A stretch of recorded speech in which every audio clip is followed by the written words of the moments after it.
Hey, Mr. Steele. How are you, Mr. Steele? We're waiting for you to liven it up. She wouldn't let us talk in class. We're on it. Miss Williams. Yep. That hand with Turn that the ruler. light on, so he says you're on air. We on? We are? Okay. Yep. Good evening and welcome to the North Rock School Board meeting and our proud superintendent of the North Rock School District. Thank you, Ms. At this time, we're open for public comments. Public comments. Yes. Yep.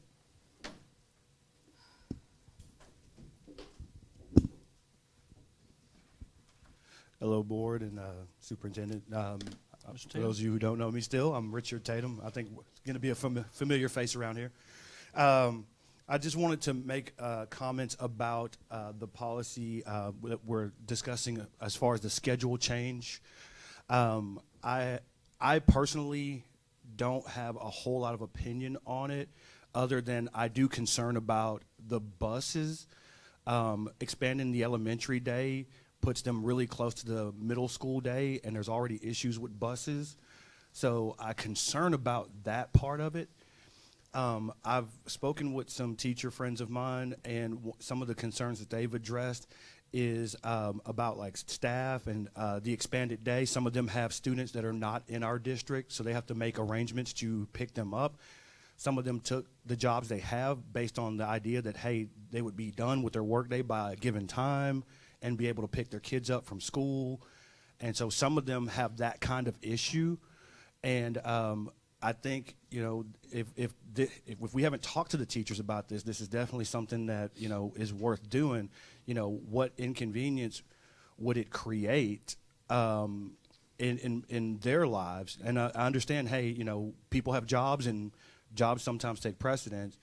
But when we make a change to something that people have already been doing, I think that's something that we need to consider, how much that will affect them if they will have to move their kids to a different school or even take another position just over a time change. So those are the concerns I have concerning that particular issue. So thank you. Thank you. Thank you.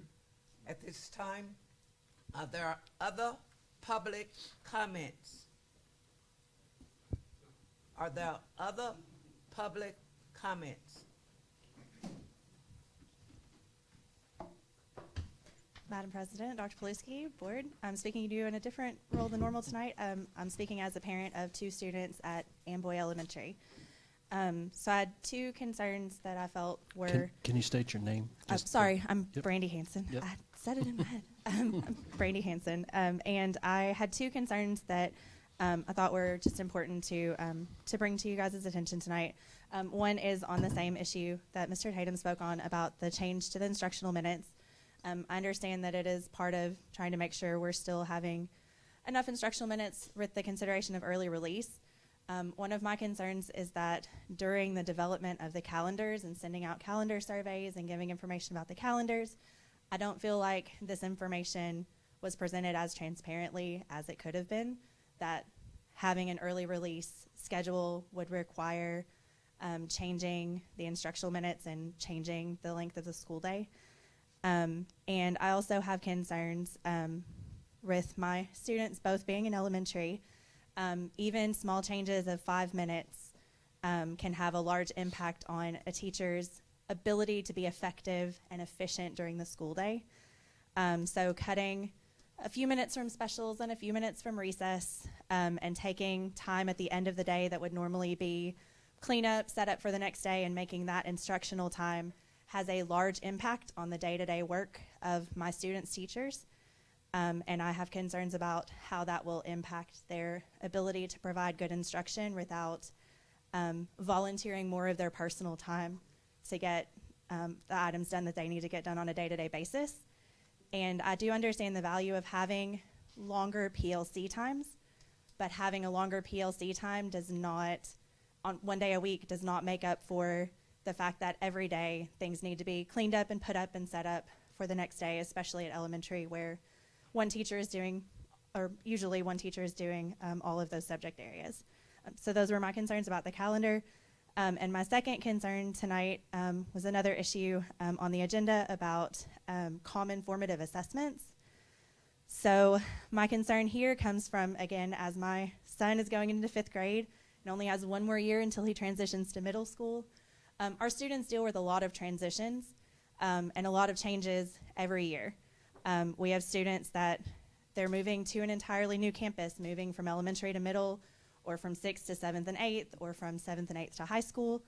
And that transition requires a lot of, I guess, adjustment for them. They have to adjust to new schedules, new expectations from perhaps 8 new teachers, new platforms for assessment, new curricula, and especially this year as we have a lot of teacher turnover, we're going to have a lot of new teachers in positions that may not be familiar with some of those platforms and curricula that we're currently using or that we are switching to. I worry that adding one more thing that my students, my kids will have to learn how to navigate, one more platform, and that their teachers will have to learn to navigate in addition to the new state assessment that's going to be coming out. I have concerns over how effective that actually is going to be. And I would ask the board to perhaps consider looking at other options, such as using Cambium's interim assessments or Cambium's checkpoint assessments that are, apologies, can I finish that sentence and then end? Are you okay with It's that? 3 minutes. Ms. Williams? If you have some more to say, the board can give you approval to speak longer if you have something else to say. May I have just one more minute? I'm fine with it. Fine. If Yes. you're okay. Okay, go ahead. Madam President, thank you, board, thank you. Just considering either looking at something like Cambium where we're already giving our state assessment there, and so all of the tools are going to align exactly with the new state test that they're going to be taking, which is much more rigorous than what we've been accustomed to with ACT Aspire. And if that was something that was considered by the executive team and it didn't fit for some reason, if perhaps that could be shared with the public and with staff so that we can have some more insight into why that particular choice was made. So, thank you. Thank you. Are there other public comments? Are there other public comments? If not, I will officially call this meeting to order. At this time, we will have the invocation and flag salute by Dr. Redis. Bow your heads, please. Lord, first of all, thank you for this day. Thank you for allowing us to just be here in this moment. Thank you for all that you've already done, all that you're doing, and all that you're going to do. Guide us as we make decisions tonight. Any decisions that we make, let us stay focused on our mission and our vision for all of our students. We ask this in your daughter and son Jesus' name. Amen. Please stand. I pledge allegiance To the flag of the United States of America and to the republic for which it stands, one nation, under God, indivisible, with liberty and justice for all. At this time, we will have the vision and mission statement by Mrs. Walker. The vision statement is world-class students, world-class schools for world-class students. The mission statement is the North Little Rock School District and the community will provide for achievement, accountability, acceptance, and the necessary assets in pursuit of each student's educational success.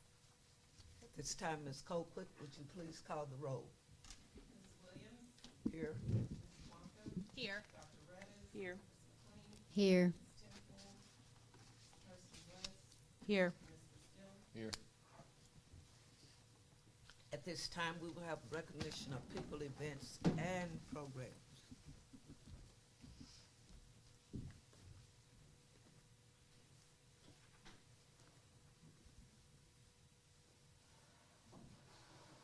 Go ahead, Ms. Hale. Way to go. Mr. Barnes is on annual leave this week, so his colleague, Ms. Hale, is filling in, so we do appreciate that. Our first recognition this evening is a very extra special recognition of one of our own. I would like to call up Dr. Leanne Stoll. who would come up here.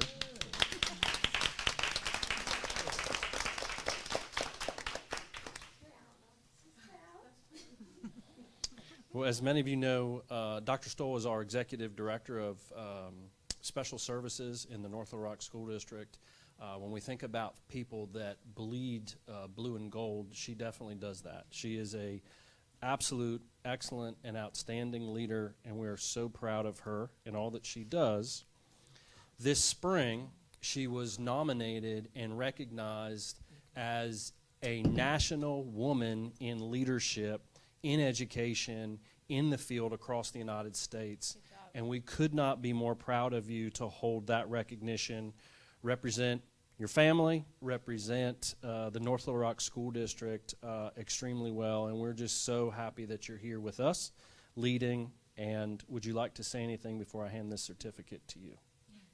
Say one thing. Thank you very much. I love North Little Rock, and this is a shock. I didn't know y'all were doing this tonight. I'm glad I'm here. Me too. Well, I thank you for wearing my sorority colors. You want to use a camera phone? Mr. Barnes usually does.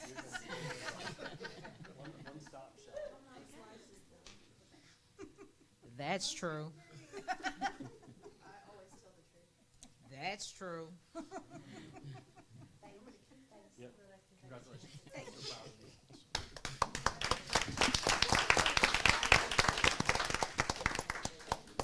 The next special recognition we have this evening is to recognize members, and I see a few of them are here, from our 2022-2023 North Little Rock School District School Safety Task Force Committee. If you remember that all the changes that we made in school safety across the North Little Rock School District under Chief Fink's leadership, all the support of our Board of Education, and remind the public that the board has approved an investment of nearly $750,000 to increase school safety.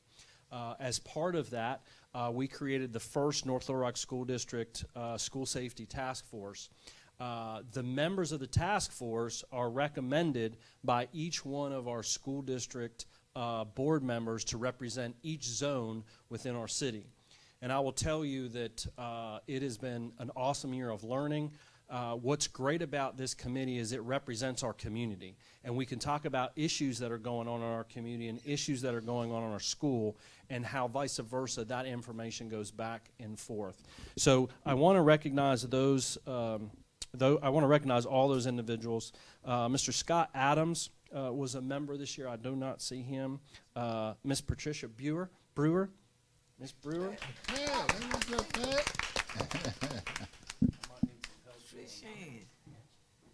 Yes. Do I take a picture with the? Come on up, Miss Brewer. Dr. Ashley Davis was a member. Miss Sonia Irving. Mr. Charles Jones. He's cooking at Vacation Bible School. I got you. But I told me to get his whatever his, Here you go, Miss I'll Brewer. take it home to him. Yes, ma'am. Hang on. Don't go anywhere. Hold on. Mr. Brian Kelton, I believe couldn't be here. Miss Ruby Michelle Stewart Brown. Thank you. So proud of you. Thank you. Hang on. Don't go anywhere. We have a professional taking pictures, so you don't have to worry about that on this. Thank you. Miss Katie Walker, I don't believe is with us. Miss Stephanie Whitaker and Mr. James Wilson.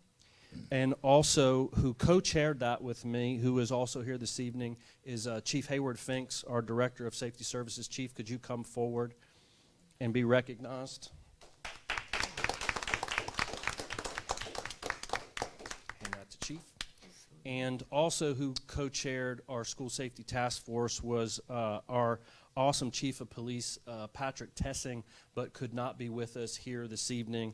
I want to appreciate the board for their support of nominating representation from each one of our school board election zones, and just so grateful for their honor of volunteering. Each month we met for an hour. It turned into about an hour and a half, an hour and 45 minutes, but the dialogue and the learning together about improving school safety is forever valuable. Madam President, Yeah.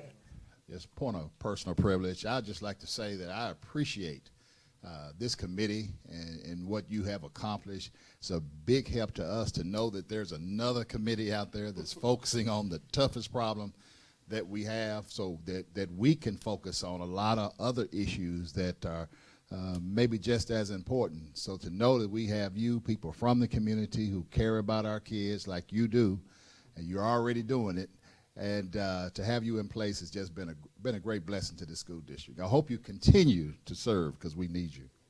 All right. Let's get in the center and we'll all do a picture. Facing this way.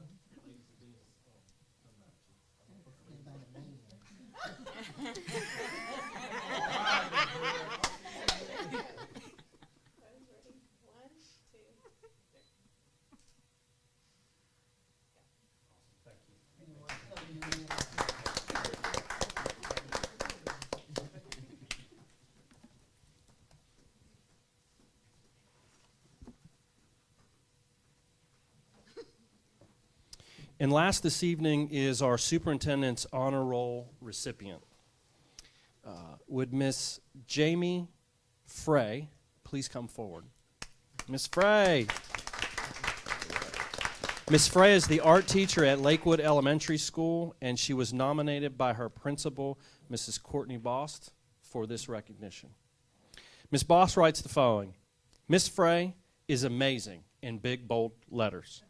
She goes above and beyond to get students involved in the fine arts. This year, she took second grade to the Arkansas Fine Arts Museum. She also received a grant to take our entire fifth grade class to Crystal Bridges in Fayetteville, Arkansas. She has students entering various art contests, and they are winning big, big in bold letters, she writes. She had 5 of her students chosen for the Arkansas Children's Hospital holiday cards.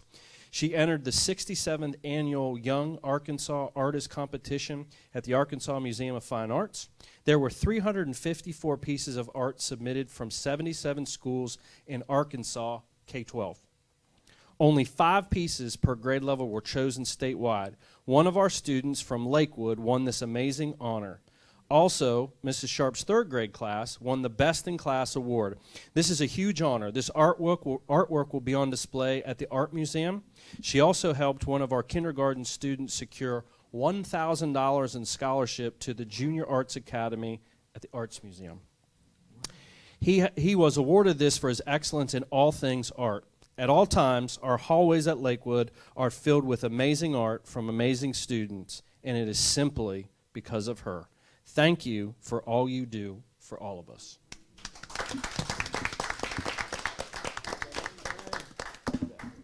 She have any family with her? My son doesn't get off work in time, so it's just me. Okay. Thank you. Thank you. The ceramic work is awesome too. Pottery.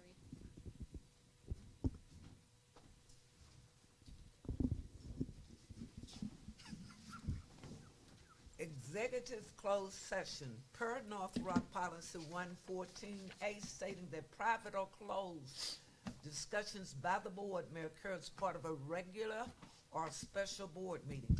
Executive sessions may be held only for the purpose of considering employment, appointment, promotion, demotion, discipline, or resignation of an employee, or to discuss matter of pupil punishment if requested by the parent or legal guardian. No resolution, agreement, or motion considered in the executive session shall be legally binding unless the board reconvenes in a public session and presents the items for vote of the membership. Further, Arkansas Code Title 25, Chapter 19, Section 106, C1 states, the specific purpose of the executive session shall be announced in public before going into executive session. Please join me in the executive closed session for discussing the following matters: employment, appointment, promotion, demotion, discipline, or a resignation of an employee.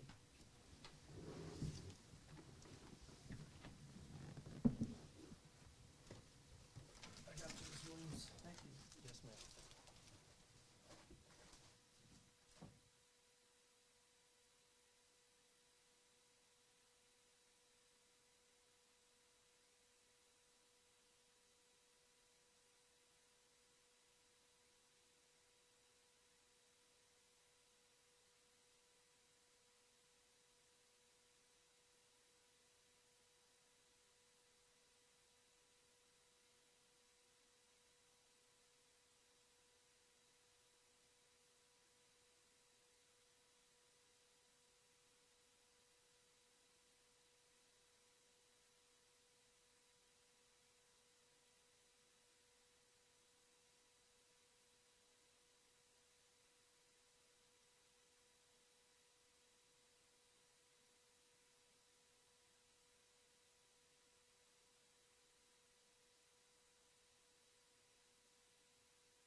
have school board members' involvement. We'll begin with you, Mr. Steele. I don't have a list. A lot of the end of the year school events. Attended 7th Street high school graduation. Went up to the middle school Vespers. I think some of this maybe we covered in the last meeting. But I think all in all, the school year ended well. And I think, unlike in the past, I thought the high school graduation was excellent. Ms. McClain? I went to the 8th grade graduation, and that was a lot of fun. My 8th grade granddaughter graduated, so that was fun to see her, and she's going to be headed to North Little Rock High School next year.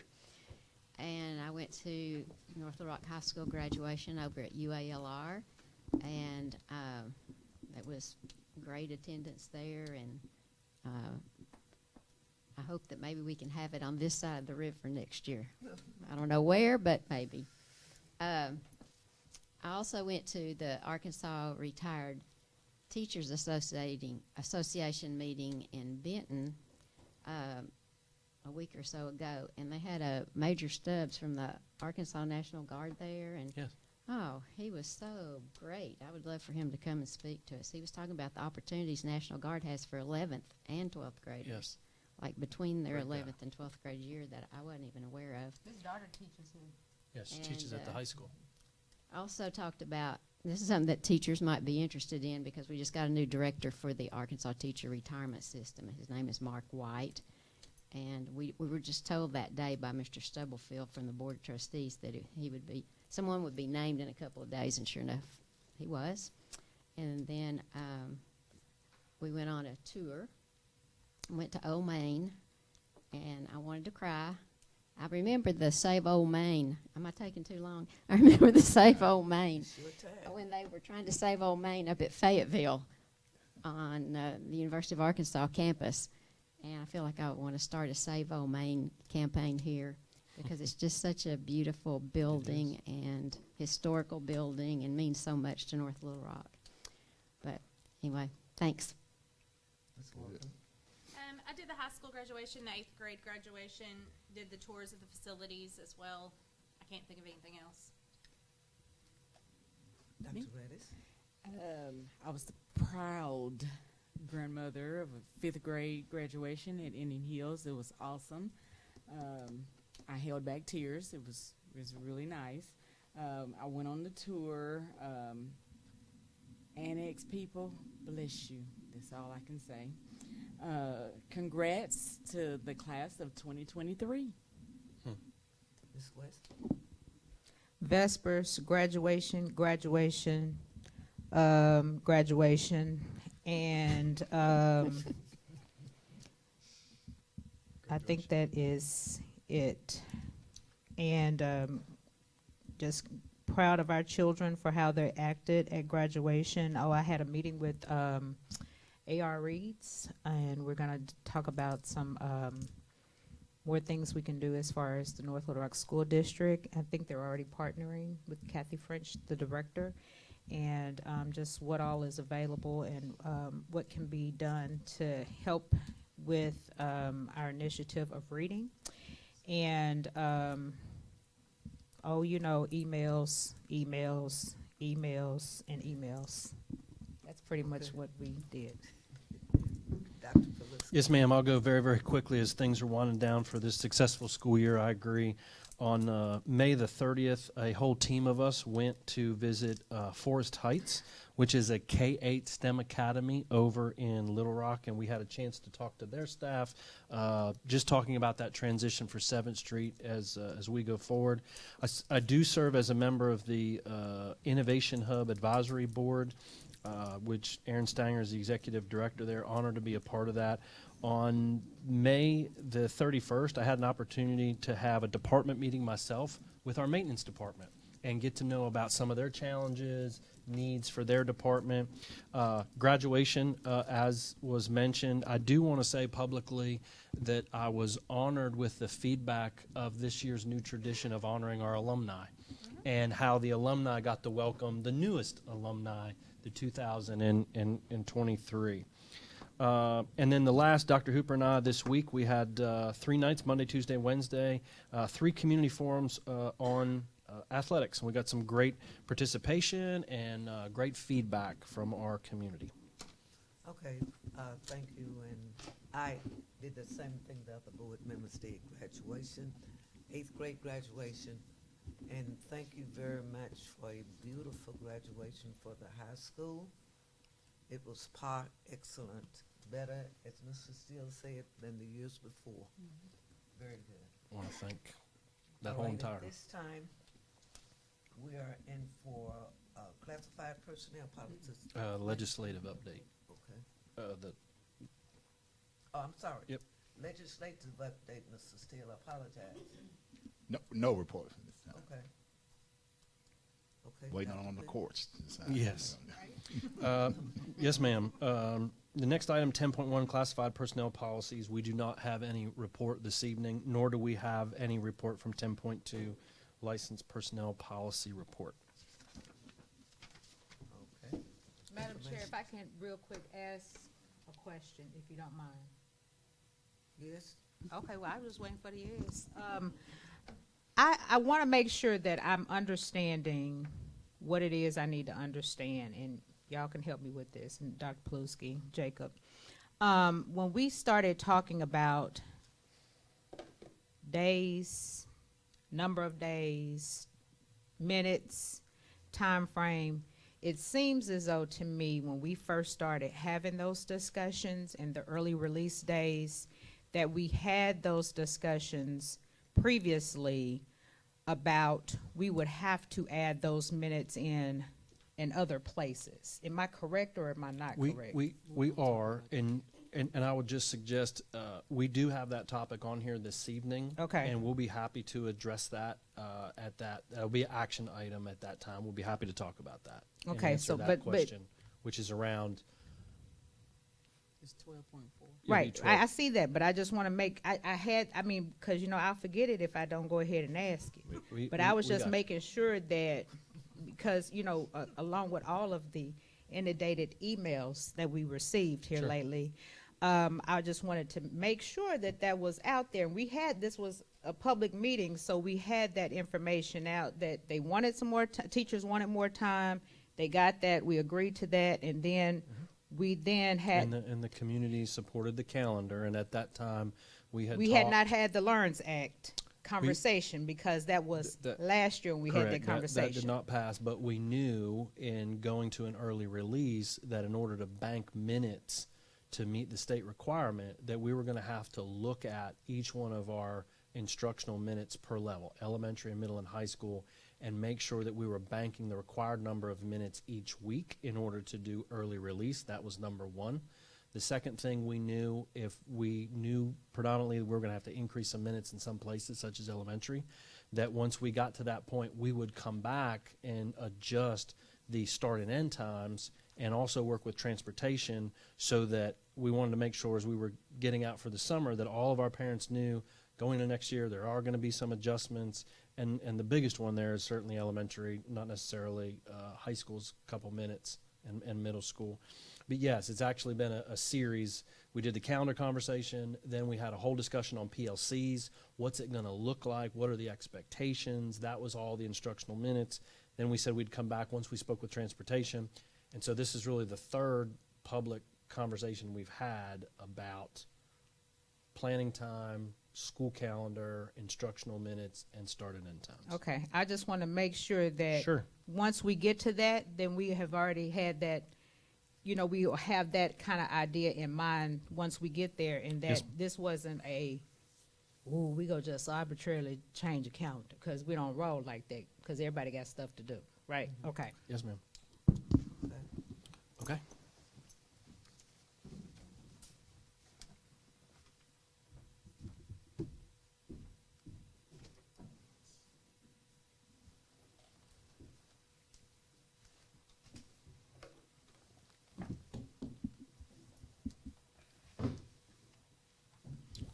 Madam President, Members of our Board of Education, for the record, my name is Greg Paluski, the proud superintendent of the North Little Rock School District.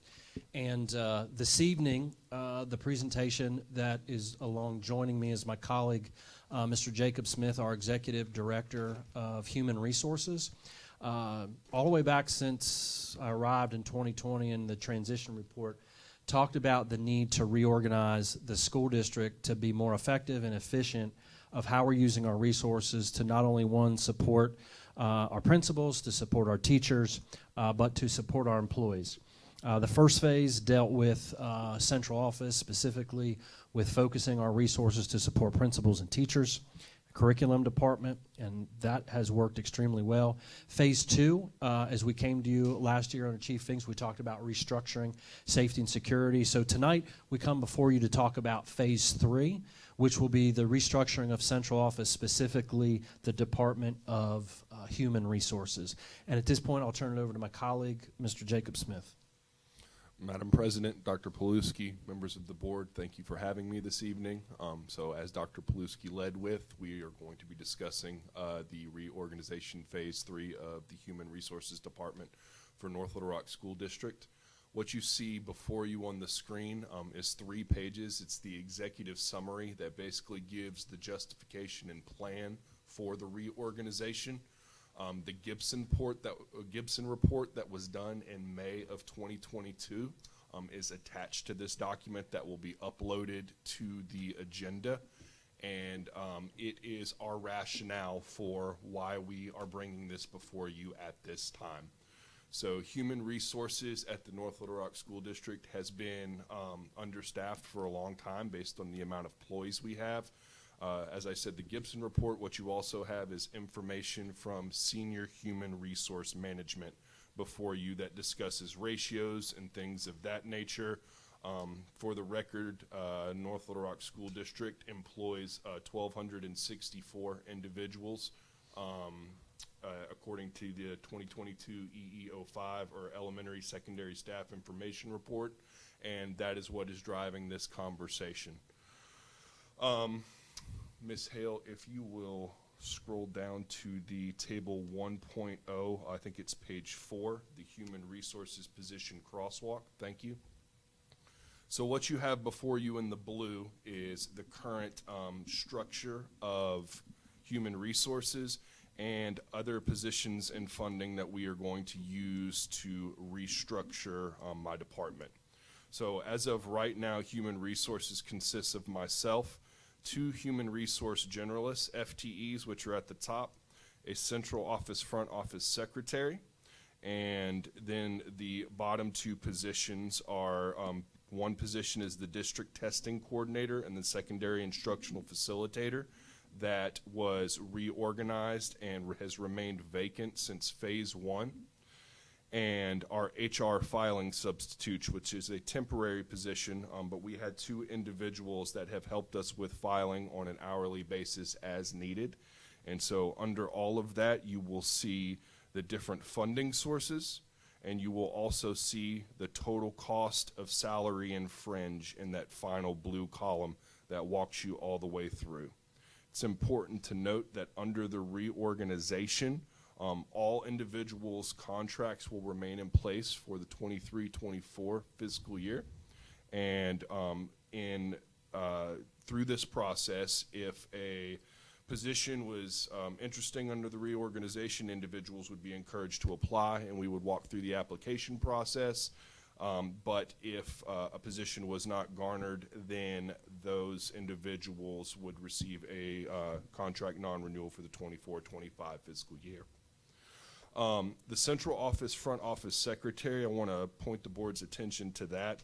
So prior to me taking on the role, this has been paid at an assistant superintendent salary as far as a secretary, and it really more aligns with a general secretary at the central office level. And so what you will see in that line item as we go to the proposed reorganization is the cost savings associated with correcting that salary. So All of that being said, you can see the total there at the bottom that is associated with these positions that are currently in place. It's almost $351,000. So the proposal for the fiscal year 24 job titles and future organizational structure of human resources, you will see that it calls for 2 human resource service partners, which aligns with human resource business partners in the corporate world. There's going to be a cost of 75% out of operating and 25% out of Title II associated with these positions. Title II, the reason we can use some funds associated with these positions is because at least 25% of these individuals' time is going to be devoted to recruitment and retention. And so Title II is our federal budget that pays for that side of the house. And we are, Mr. Brown has communicated that we do have the available funding in there to pay for that. The central office, front office secretary, again, is a partial non-renewal, and you'll see there's a $10,000 cost savings associated with the correction of that salary. I'm also requesting of the board a compensation and benefits specialist. So where we've had generalists that have kind of been managing all of the aspects of human resources and juggling all the different balls that are in the department, what we're trying to do is we're trying to create an alignment for individuals that are hyper-focused on one specific aspect of human resources, and they're going to make sure that those pieces are done correctly and are corrected for information that might not be accurate in that box. And so the compensation and benefits specialist is going to be an individual that's primary responsibilities will be improving and maintaining salary schedules, pay groups, and pay ranges for all positions, establishing compensation levels, reviewing and approving compensation changes, analyzing market compensation, managing stipends and other supplemental pay, benefits administration, and all the associated policies contained within. The human resource data analyst specialist, this is going to be the individual that is basically going to re-engineer and maximize all of our information systems that are associated with HR, the reports that the board asks for at times. All of those things are going to live within this individual's box. They're going to validate data, developing and analyzing key performance indicators within the human resources department and also with our strategic plan, and addressing unfavorable trends or variances and conducting other data analysis to support HR decision-making as we go forward. The executive director, administrative assistant, to my knowledge in North Little Rock, I'm the only executive director without an administrative assistant. And there are times in my office where the phone rings off the hook, depending on what information comes out. And so projects that might take individuals in my office 2-3 hours or end up taking 2 days, because every time they get started, they have to stop and they get picked back up. And so there's filing. We're still on a paper-based filing system. We are moving to an electronic system, but again, that is slow and steady because of the help that exists within the department. And so you can see all of the total costs associated on the far right side, and you can see the total cost is $421,000 as far as the reorg. But if you will go to the budget summary, you will see that number that I just mentioned, that is the total cost estimated of including salary and fringe. Operating positions, so the operating cost of this reorganization would be $370, almost $3,000. And then the Title II costs will be $48,000. So the additional costs associated with the reorganization is the $48,000 additional in Title II, which Mr. Brown has confirmed we have, and then the $22,000 increase cost to the operating budget, which is always the budget that finance communicates to the board we are trying to protect. And so $22,000 would allow us to reorganize under this format using the funds and the changes as discussed. Ms. Hale, if you will scroll down one more page, ma'am. So this is the proposed human resource organizational chart. with all of the positions that were just discussed. And behind that board are all of the job descriptions and everything else associated with the reorganization and proposed positions. And so at this time, I'd be more than happy to dive in as deep as the board would like. If I may, Mr. Smith, Yes, sir. before we take questions, just for the public, as we've done with every single reorganization, all of the reorganized position job descriptions are attached in this document. So there's the level of detail, and in this case, the specific detailed work that Mr. Smith has created to the vision of this department accompanies this document. Okay. Mr. Steele, you have a question? No, ma'am, I have a motion at the proper time. Okay.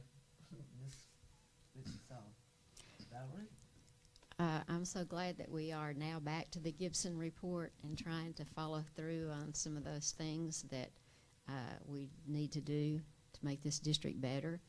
And I think it's awesome that Mr. Brown confirms that we can take money from Title II and we can take $21,000 and something.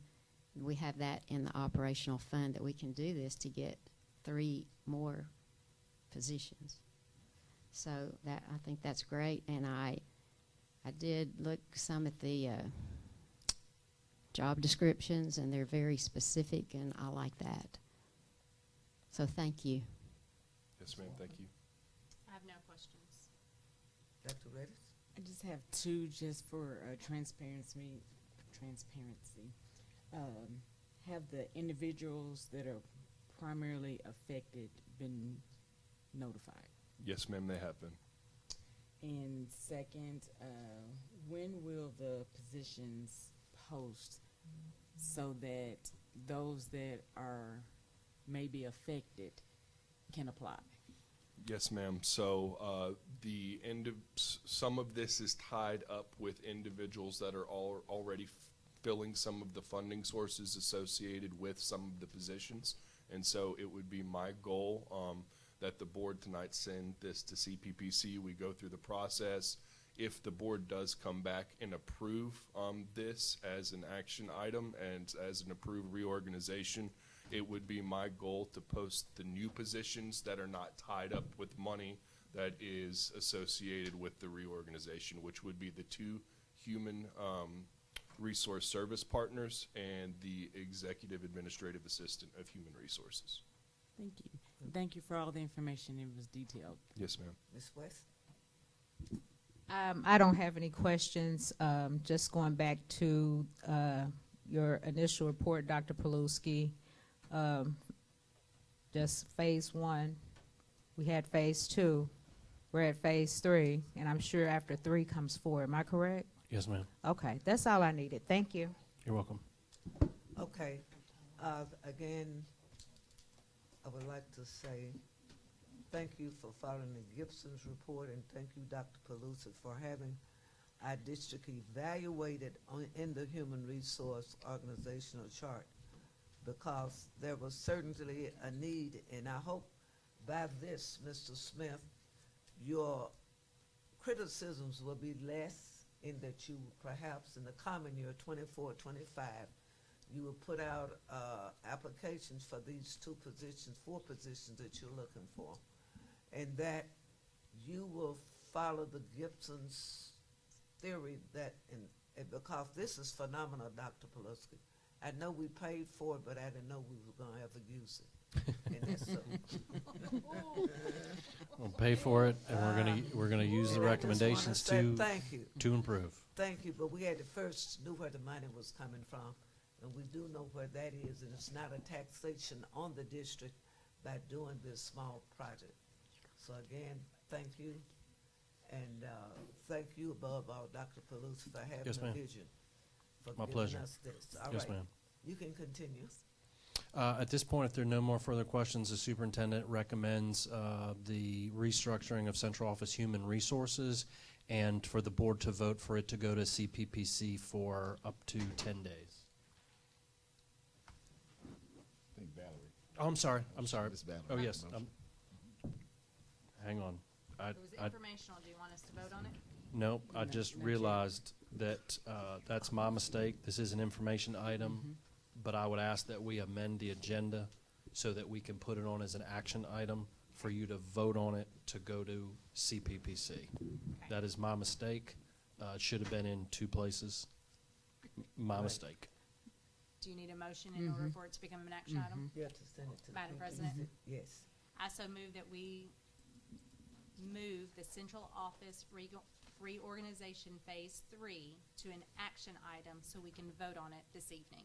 Second. It has been moved and properly second that we move the Human Resource Organization chart so that it can be voted on this evening. Those in favor say aye. Aye. Those opposed? None. Thank you. Question, did you say you did have this gone to the LPPC? No, no, ma'am. We will vote on it. I just made a note. It'll become 12.8 in our action items, and at that time, we will recommend that the board send it to LPPC for their consideration. Once they consider it, we'll bring it back to the board for a final vote. CPPC. Thank you. Clarity. Thank you, Dr. Pulaski. Okay, Thank you. Used to those going there. and thank you. Thank you, Mr. Smith.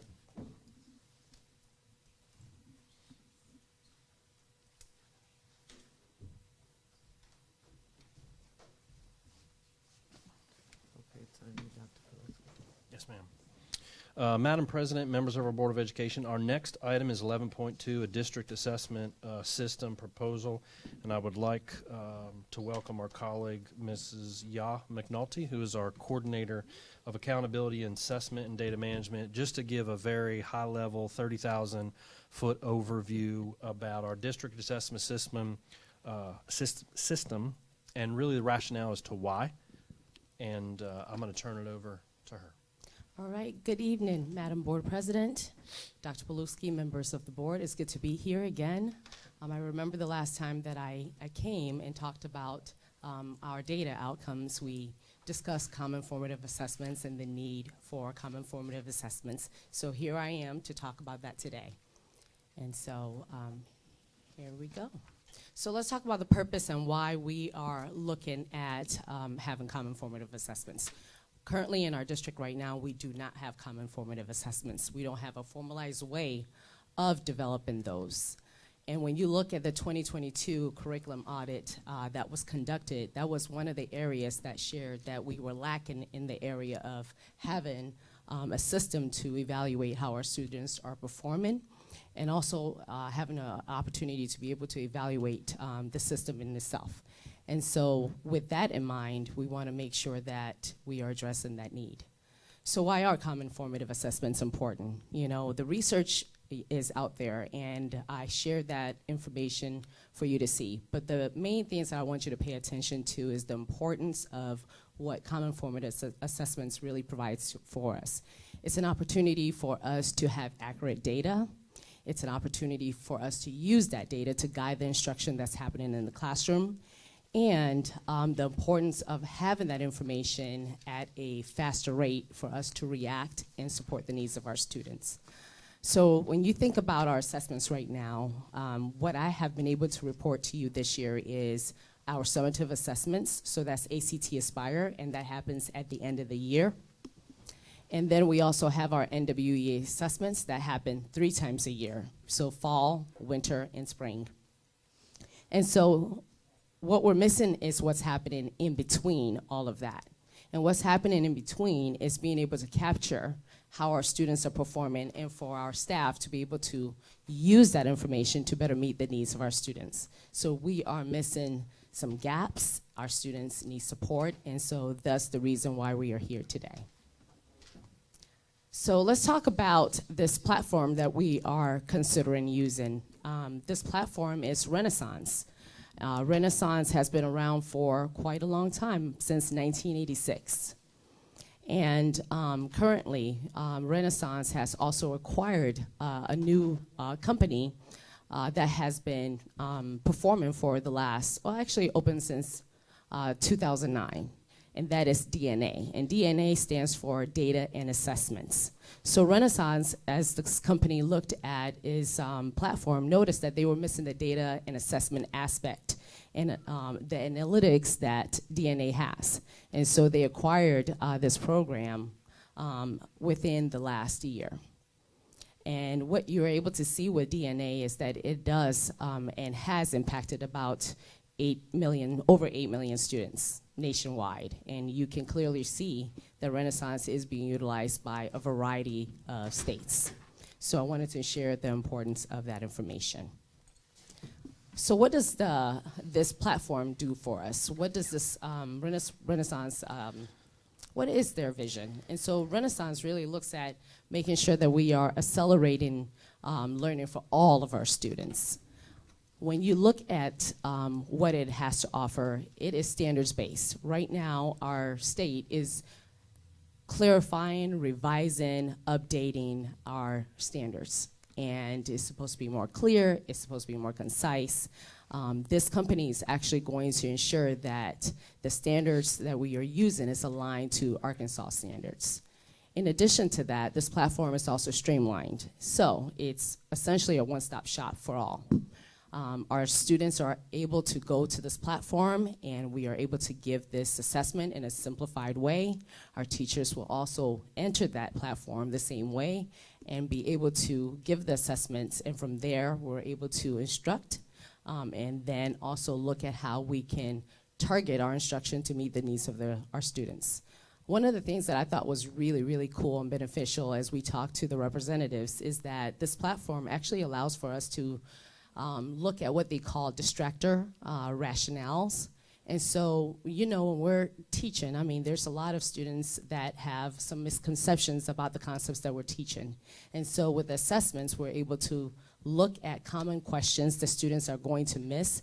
The teachers will be able to drill down, look at that information, and be able to proactively, you know, address those so that we are supporting the needs of our students.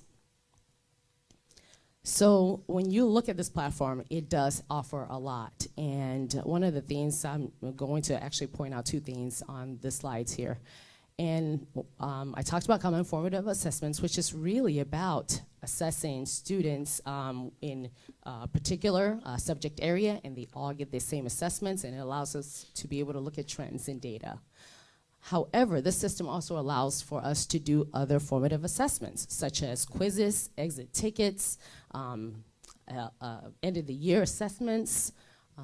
It just provides us a lot of opportunities for our professionals to be able to look at how students are doing and actually support the needs of our students. And I think this is actually beneficial when we look at our secondary buildings that are in need of quality assessments to really support the needs of our students.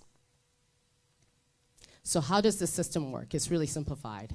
Right now, what this organization does is that they have writers that do this for a living. We can't just have our teachers right now build and write assessments. It takes time, it takes years to be able to get to that process. And so with this system, these are highly skilled individuals that have taken the time and have learned this craft and have just made sure that it's vetted. And so they have a pre-built bank of assessments that we get to choose the items from. And from there, our team is able to make sure that once we select that and we have our assessments ready, our teachers could go ahead, instruct, and then from there we assess, and then we have a plethora of reports to be able to look at who did not get the, this concept that we're teaching, and how do we support and intervene, whether it's small group instruction, it's one-on-one instruction, or it may be I need to go back and reteach this lesson to all of my students in a different way because they just didn't get it. But it does offer our teachers to be able to be more reflective about teaching practices and then move forward on with the learning. So why do we need this?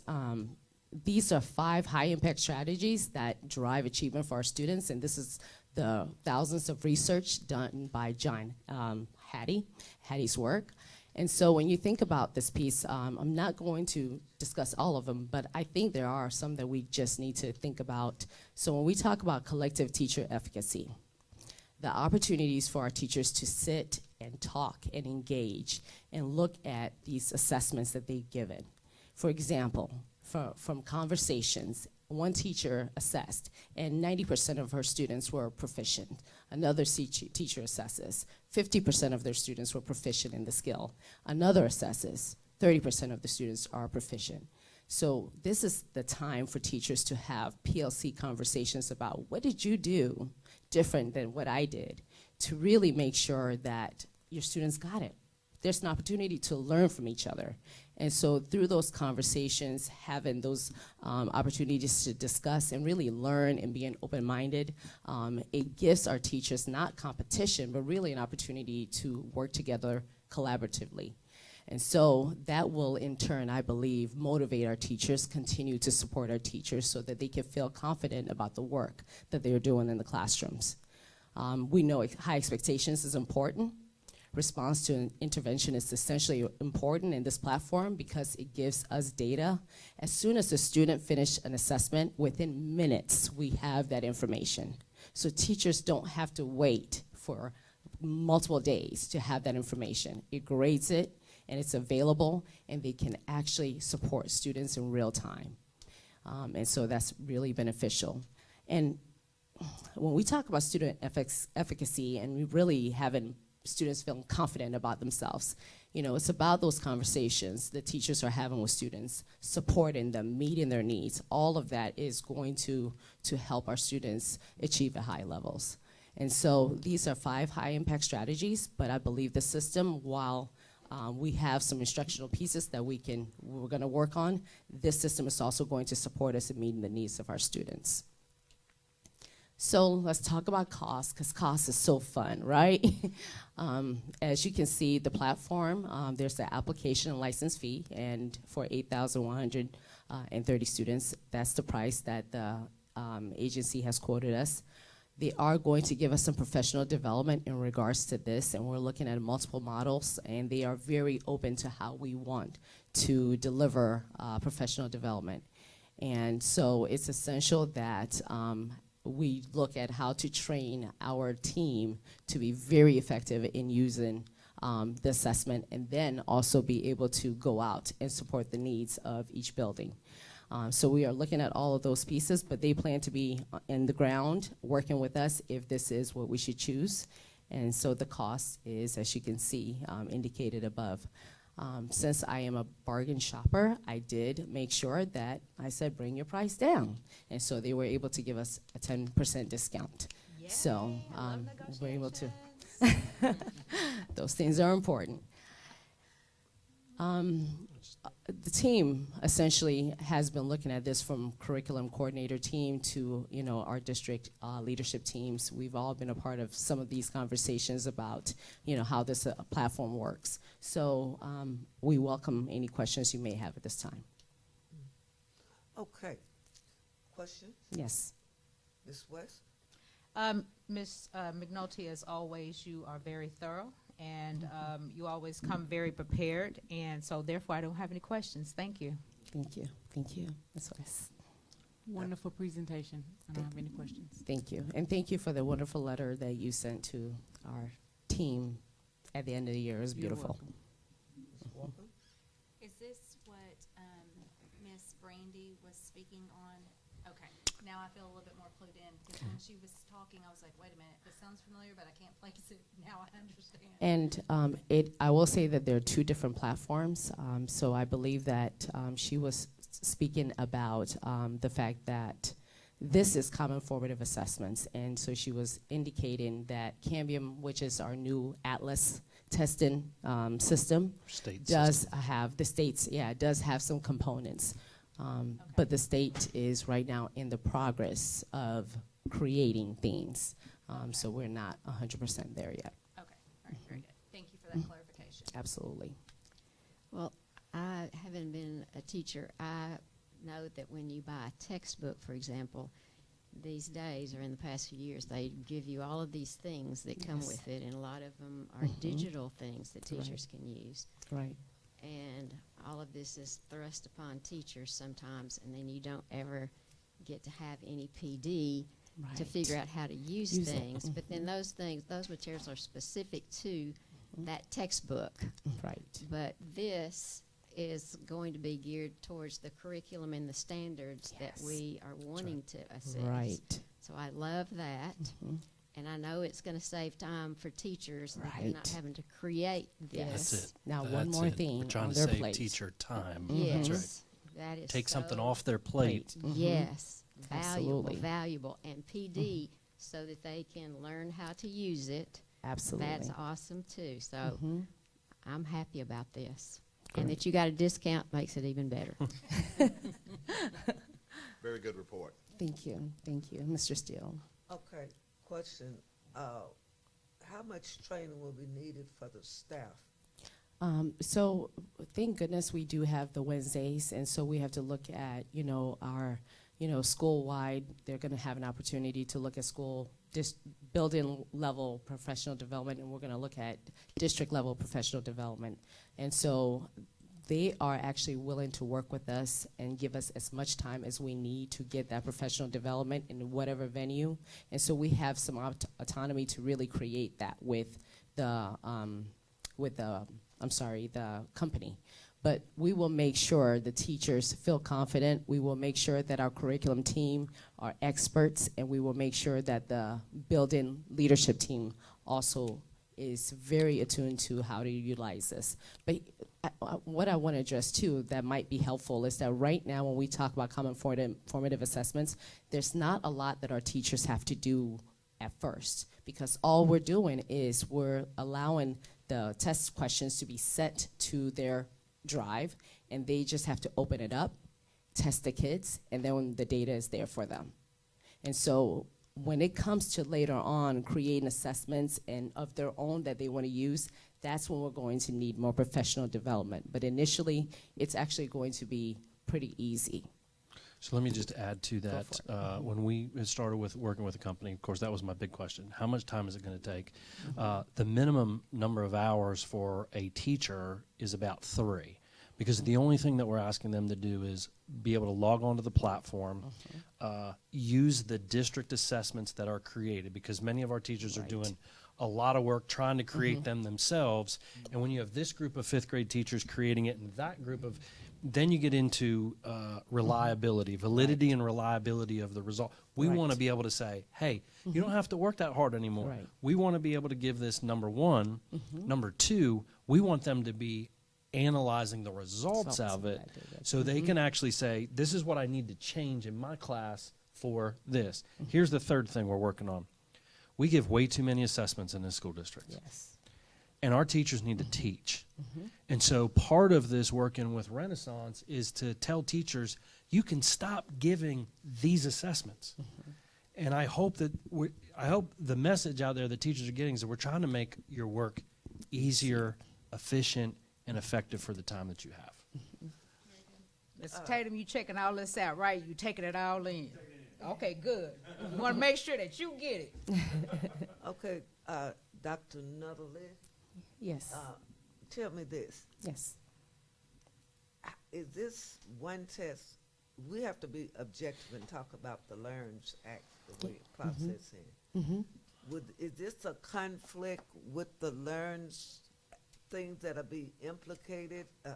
Is this something aside that we're going to have to do this? And I hear what you're saying, this is an assessment, but I'm saying is the LEARN Act, how does it, are these two clashing, or what are we doing here? No, they don't clash. Actually, is going to be very much aligned to what the state is expecting. Okay. Because of the way the assessments are conducted, there's a lot of tools and resources that our kids need to get used to utilizing with the new assessment that is coming out. And so it won't be a clash. Part of what is happening right now is, yes, we do have a new assessment. Okay. They do have what they call classroom tools that teachers will eventually have access to. They are building test questions in a bank, but they're not fully ready yet.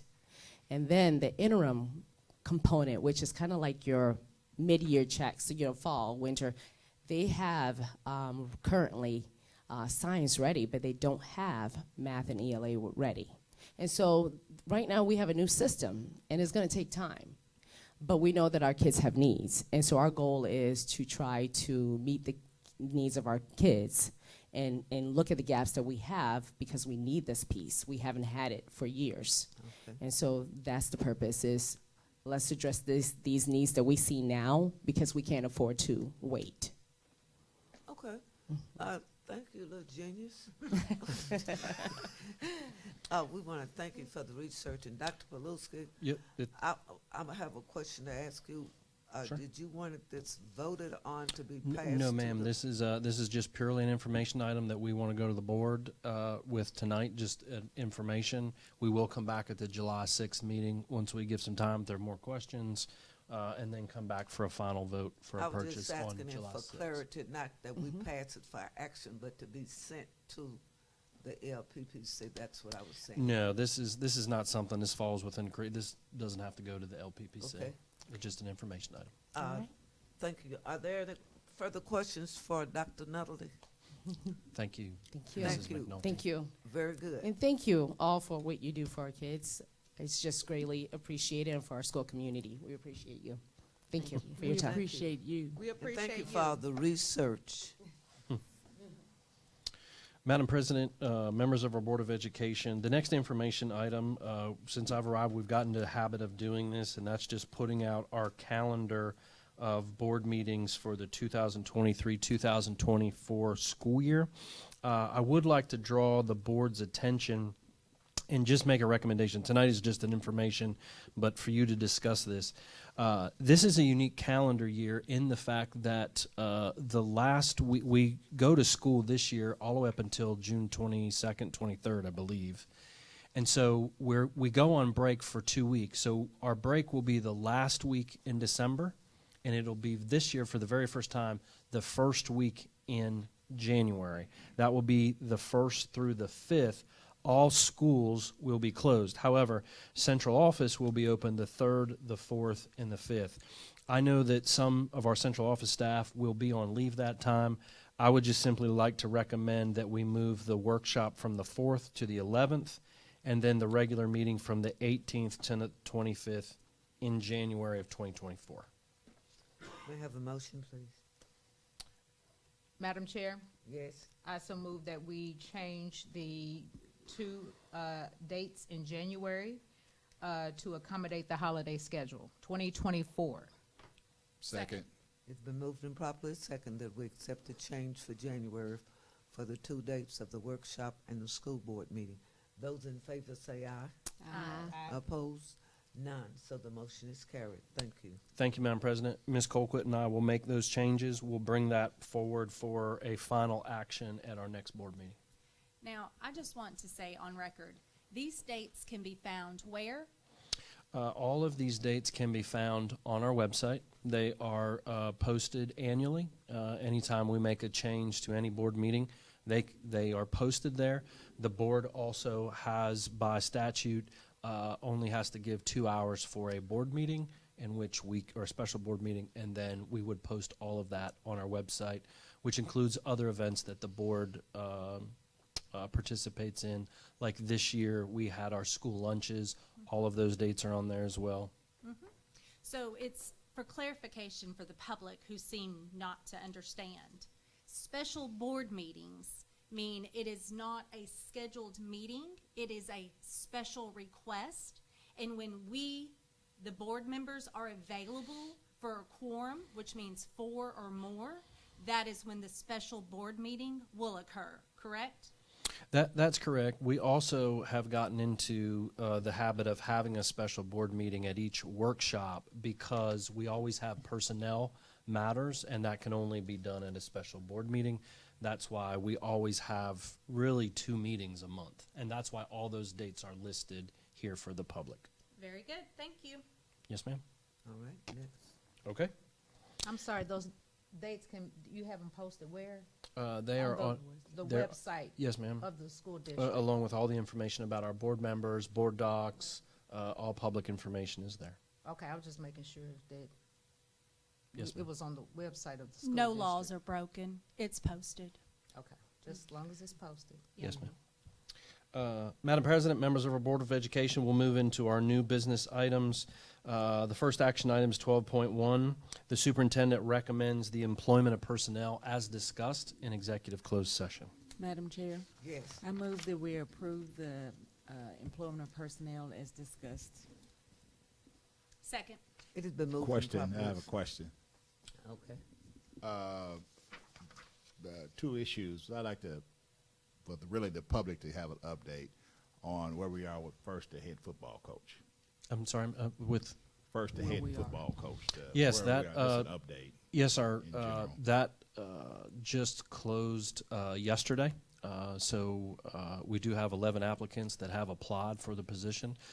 So we're in the process right now. We'll start that. We hope to start interviews as early as next week.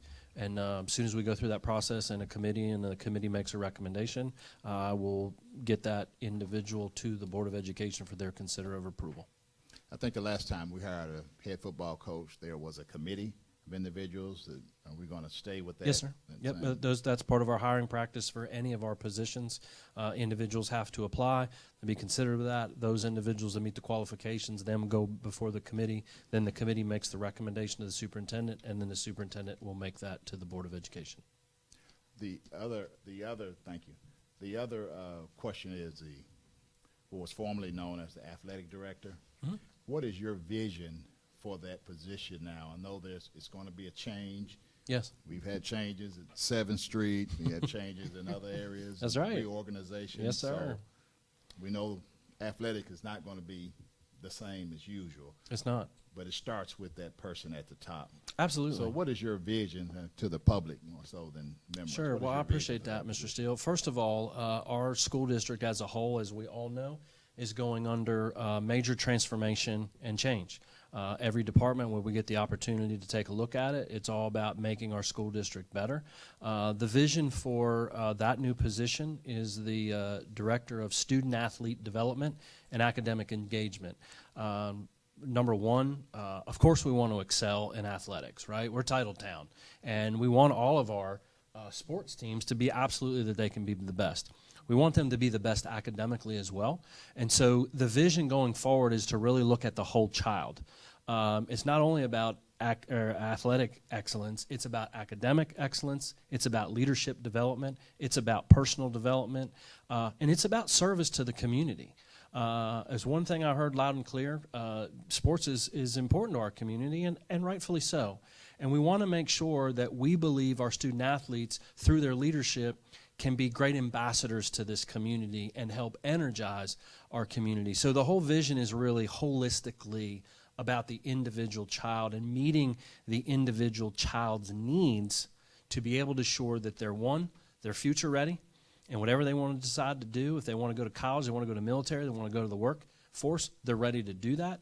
And two, as a part of that, if they want to excel, we have many students that excel and go on to college athletics. Of course, we want to be able to make sure we support them in that process. If that means helping them with recruiting, helping them with their videotape to be able to get seen, helping them to be their personal best in performance, we want to help with that as well. That's a very 30,000-foot snapshot about the vision for that position as we move forward. I think it's an exciting time in North Little Rock about the future of student athletics in our school district. So where are we, if somebody is interested in watching tonight, where are we with the process now?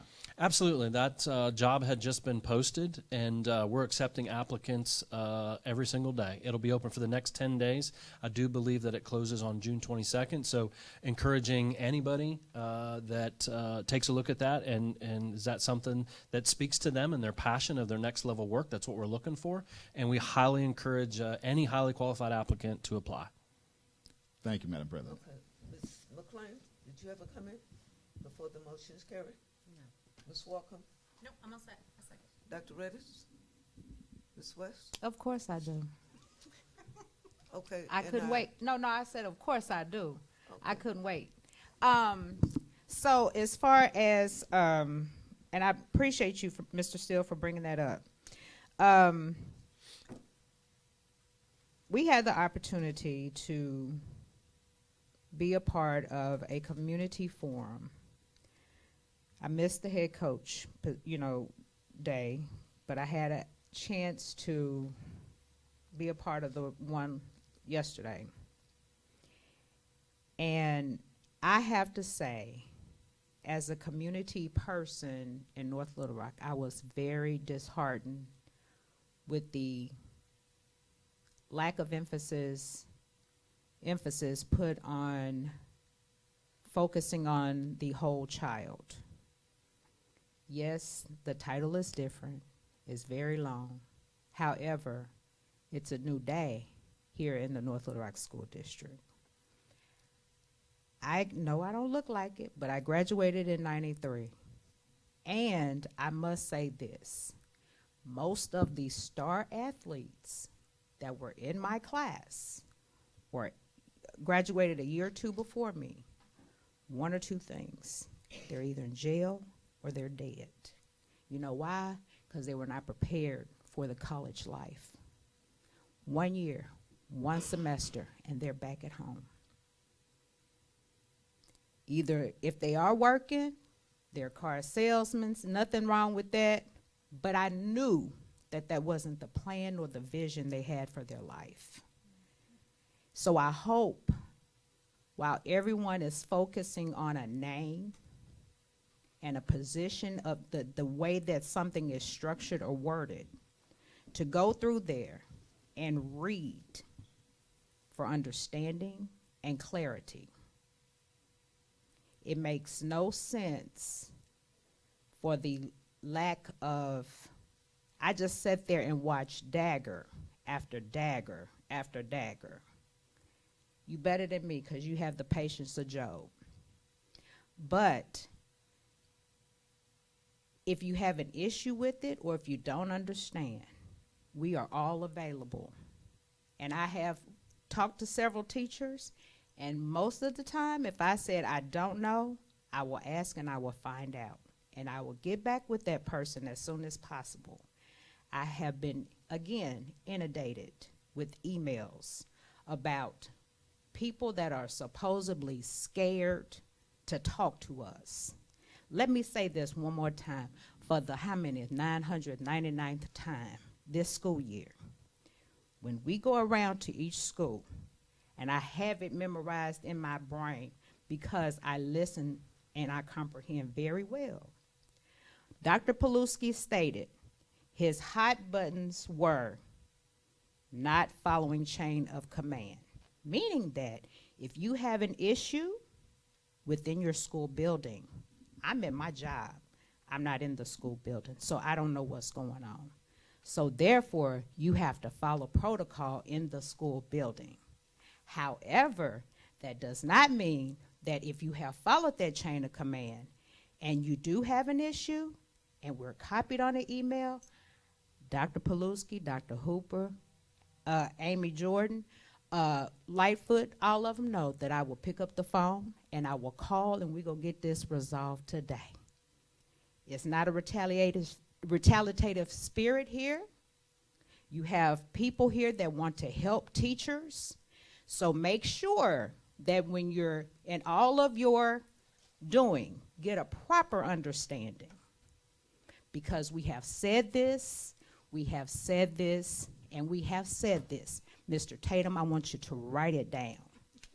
And I want you to get this and understand it. Nobody is being bullied, and if you have that spirit and that mindset, you may need to try to get an understanding of who you feel you're being bullied against. It's called communication, and we're adults. Okay, only because you said that. I'm not through. But what I am really, really, really, really low tolerance for is throwing rocks and hiding hands. That's old, and that's beneath us. If you have a problem with Gregory Jerome Paluski, you go and talk to him. If you have a problem with Tori Hooper, you go talk to her. If you have a problem with me, you come and talk to me. I'm very approachable, and I will give anything to any one of these schools in this school district. We have given of our time because we love being able to be of assistance and helping. I take out my day to read to children all the time because it's important to me. My mother was a career educator. I've said that before. So therefore, the spirit of me being bullied is not in me, period. My skin is very thick. Okay. So if you have an issue, you make your issue known. And in the good book, it said if you have an ought against your man, you go to him. Nobody's going to write you up because you felt as though something was not the way it should be. That's your opinion. And if you're willing to die on that hill, let's have a conversation about it. That's all I got to say. Sorry about that. I hope the kids was watching. Now, there was a There was a motion on the motion. floor. You have Yes, one more ma'am. statement still? No, ma'am, I didn't state the motion. Did somebody make the motion? Yes, Uh-huh. motion's I been second made. it. Uh-huh. I did second the motion. Okay. It's The on. the motion was moved and properly second. Those in favor say aye. Aye. Those opposed? None? Hold it. And while we're on this discussion, before you come, Mr. Beardsley, one more thing. I wanted, while we were talking about jobs and employment, would you tell the number of jobs from each school? Because there's a miscalculation out there about how many people we lost in the district. And so if you do that for us very quickly. Sure, Madam President. Just for a point of clarification, we have just around 1,300 employees. I know there's some rumors, there's some information out there. Currently, we have 57 vacant positions throughout the district. I'll give you a very quick rundown. This is on the license side.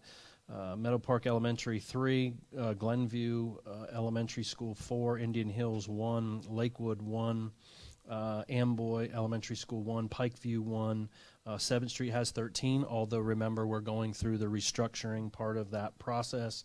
Ridge Road has 4, Boone Park Elementary School has 2, 6th grade campus has none. The 7th and 8th grade campus has 18. I know that seems like a high number. However, last year in the middle of July, we were over 20. So we're actually less than where we were last year. The high school has 4, the Center of Excellence has 4, and the academy has 0. So I know I've fielded some questions today about the number of teachers leaving, but we did want to provide that information to the public. And quite frankly, Mr. Smith and I, we could provide that as a board item each week if you would like, or at a board meeting, just to continue. We track this, obviously, and since we're talking about that, we have our second career fair that's coming up next Wednesday. That will be 1 to 5. It will be in K Tower at the outside the foyer of the Performing Arts Center. So. Have we reached out to some of the local colleges? Yes, ma'am. To let We them have, know that and too? we will continue to do that recruitment process. Okay, and thank you. Yes, ma'am. At this time, Dr. P, it's on you. It was a motion. Was it voted on? What was the motion? It was a motion. Yes, Second. we're It done was? with that. Okay. I just want to make sure we voted on that. Yes, ma'am. Our next action item is 12.2. This is FY25 proposed budget. This is something that we do every single year. I would ask my colleague, Mr. Brian Brown, the CFO, and the Mr. Scott Beardsley, our resident expert and our financial coach to the North Little Rock School District. Mr. Beardsley, welcome. Well, thank you. It's a pleasure to be here. This is going to be short and sweet. This is a legal requirement that you publish a proposed budget in your newspaper 60 days prior to the November annual election. And so attached in your packets is a proposed budget. As a reminder, it's for the 24-25 school year. The school is not bound by the budget. It's the bottom part of the budget is the language that will be on the ballot. The school district is asking for no change in its millage. You know, we had discussed potentially going to the voters this year, but based on the partnership funding, you know, that decision has been delayed. So there is no millage change being requested this year.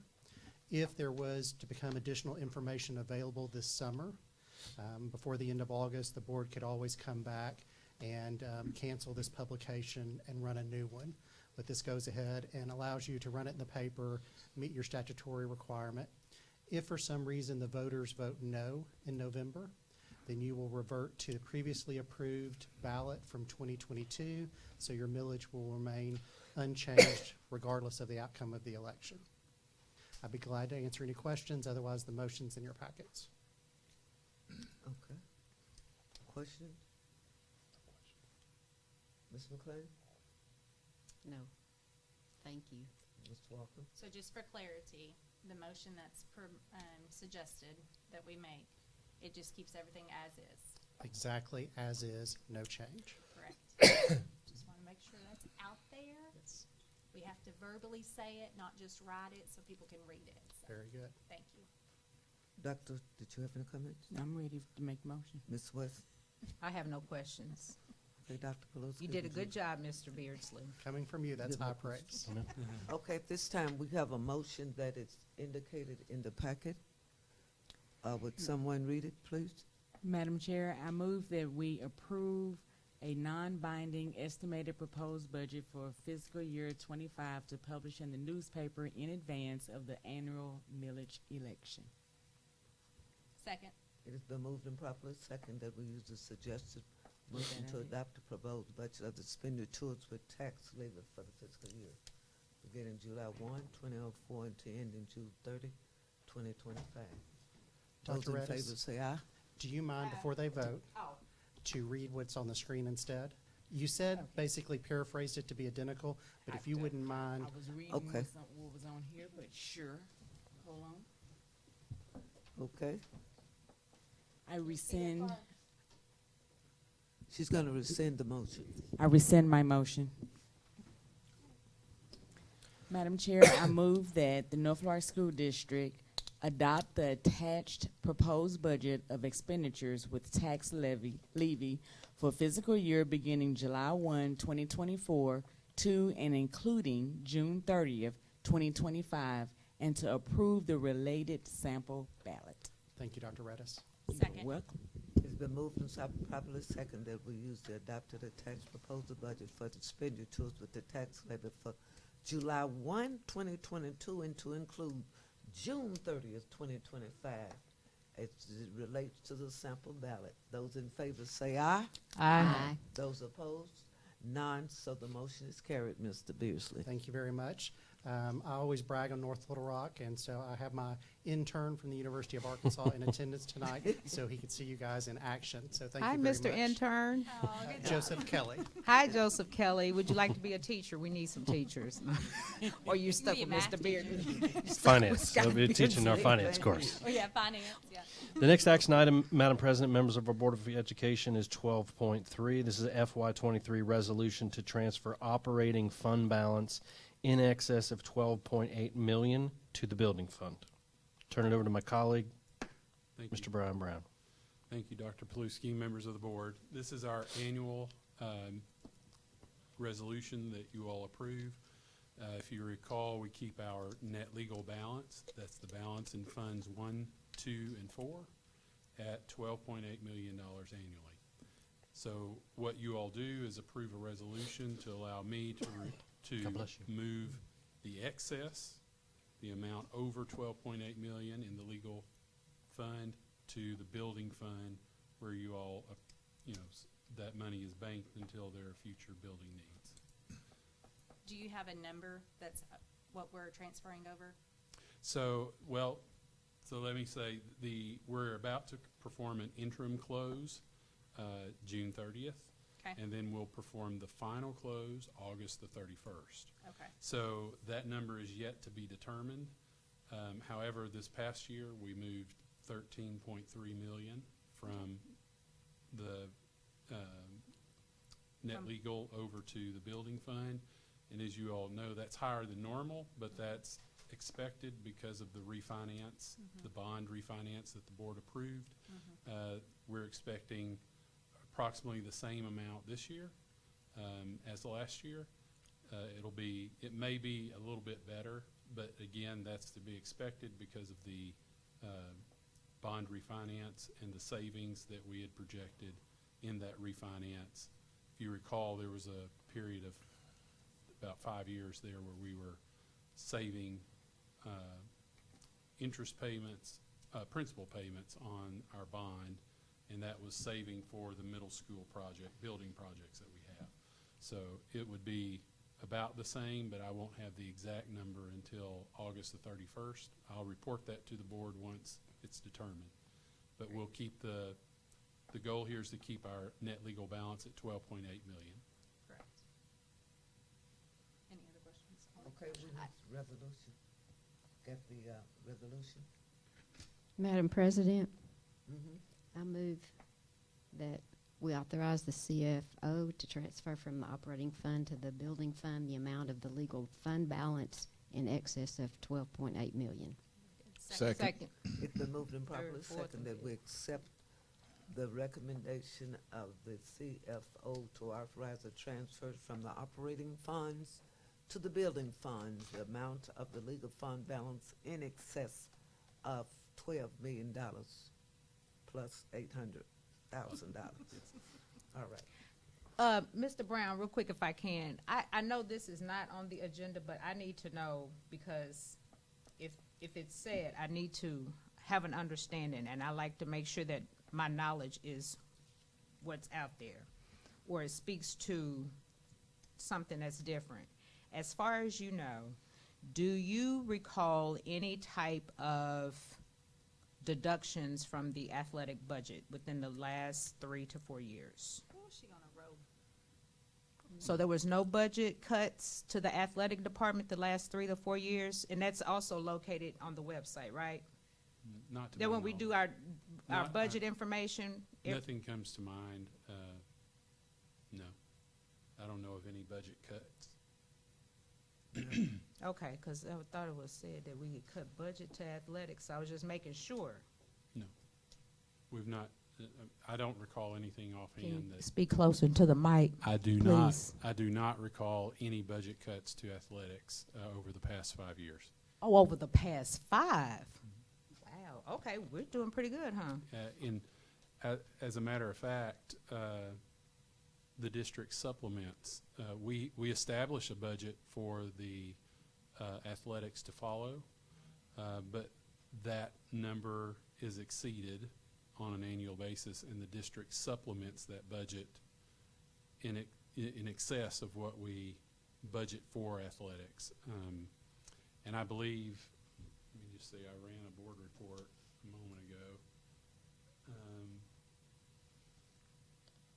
And as of right now, we're scheduled to supplement the athletic budget by $54,000 this year. So that's so that means. In other that words, there's been athletics has passed the expenditures. budget, so the district is still adding to it, and then, so we're not deducting anything from athletics. That's correct. No, I don't recall any. For the last 5 years, you say? Yes. Okay, I was just making sure. Because they said budget was cut No. 3 years ago. I was just making sure that we didn't cut the Now, budget. I'll say this. What you gonna say? I'll say this. We keep the budget amount to athletics the same. Mm-hmm. We've kept it the same for the last 5 years, but so we give that budget to the athletic director department, and if there are different priorities, Mm-hmm. there may be, so the athletic director has some discretion there in how the money is budgeted to each program. Mm-hmm. So there may be a program that has a higher need this year than the prior year. Some may interpret that as budget cuts to the athletic department.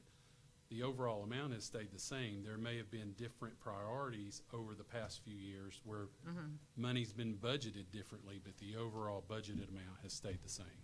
But again, that budget book can be found online on the North Little Rock District website. Is that where it is? Yes. Oh, okay. The one that hadn't been touched in 5 years, you say? Gotcha.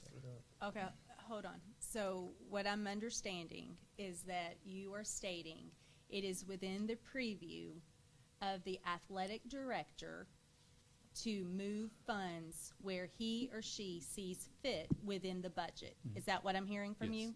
Yes. Speak into that microphone, please, Yes. sir. Thank you. So It's on. We just want to make sure everybody hear it. the rumors of the city seem to be misinformed on information. So we, the board members who have been contacted, who have been slandered, who have been slapped in the face, want to ensure that the public is wrong in some areas, and we want to set the record straight. Angela, what I was going to say to you earlier during your speech was... Now's the speech. I know, baby, I know. I sat underneath a pastor for years, I still do, and he says, choose not to be offended. And I think that's something maybe we should adopt here within our district, and maybe even our community, is find the facts first before you run your mouth. Maybe even pray about it before you run your mouth. But I've digressed. So thank you, Mr. Brown, for setting the record straight. Certainly. And thank you, Angela, for bringing it to everyone's attention that the rumors are out there. Thank you. Thank you. Thank you, Mr. Brown. Appreciate it. And that's located on the website, the budget on the North Little Rock School District website. That website is NLRSD.org. Okay. Correct. Right. Yes, ma'am. And it's also discussed in meetings. Madam, Chair. if I may, Madam President, the next action item is 12.4. This is the 2023-2024 instructional minutes and school start and end times. And I will ask my colleague, Mr. Gary Logan, who's kind of pitch hitting for some of our colleagues that are on leave. But one of the things, and we'll make this very, very short, if Ms. Hale can go to slide 7 specifically, we just want to draw to the public's attention the instructional minutes specifically to, I believe that, I'm sorry, Ms. Hale, would be the next one. This is instructional minutes as it relates to elementary school and specifically recess. And I'm going to turn it over to my colleague, the Executive Director of Student-Centered Services and former elementary principal. Excuse me Mr. for 1 minute. Did we ever complete the motion as far as the transferring of the 12.8 million to operating funds? Because the question was. Yes, ma'am. Okay. Yes. Yes. And it was voted on? Sure. Yes. Moved and properly second. I just want to make sure. Yes, ma'am. Okay, we can continue. Yes, ma'am. This will be very brief. Go ahead, Mr. Logan. Yes. All right. Madam President, members of our board, what is in front of you tonight is the elementary schedule, which has the greatest variation. What we want to point out is in the old schedule, you will see recess highlighted as 20 minutes. In the new schedule, you will see it highlighted as a 40-minute block of time. The transparency that we want to take place, or to be clear about, is North Little Rock students and every student in the state of Arkansas has received 40 minutes of recess a day. There were some misconceptions about if we counted we do 2 recesses here in North Little Rock. One recess would count in instructional time. The other recess would not count in instructional time. However, when you read the law that's there about instructional minutes and recess, it's 40 minutes a day. So what we've done is really we're in even more excess of recess time because we're counting it all. So there's not a lot of change to the day. Our kids are still getting 40 minutes of recess. We're just not trying to discern between the first recess counting as instructional minutes and the second not counting. In actuality, all 40 minutes count as instructional minutes. So that's the transparency. Our students have been getting 40, but we've only been showing that as 20. So we're just being transparent with everybody. That's what the new proposed instructional minutes. And then, again, just to our other whole conversation, that this has been a kind of a 3-part series why we had to come back to instructional minutes because of banking minutes each week, because of the professional learning community time, early release time, and then that got us back to now start and end times. And Mr. Logan, who also oversees transportation, and Ms. Coleman has been working with her and her entire team about bus routes and making sure that we're getting students from each level in the amount of time. So the superintendent just recommends the proposal of the 23-24 instructional minutes, school and start times as presented. I have a question when it's my turn. You want a motion? I have a question first. Oh, but you motion. We can put it to the time we get to the second call In for the discussion. question. Then you can go.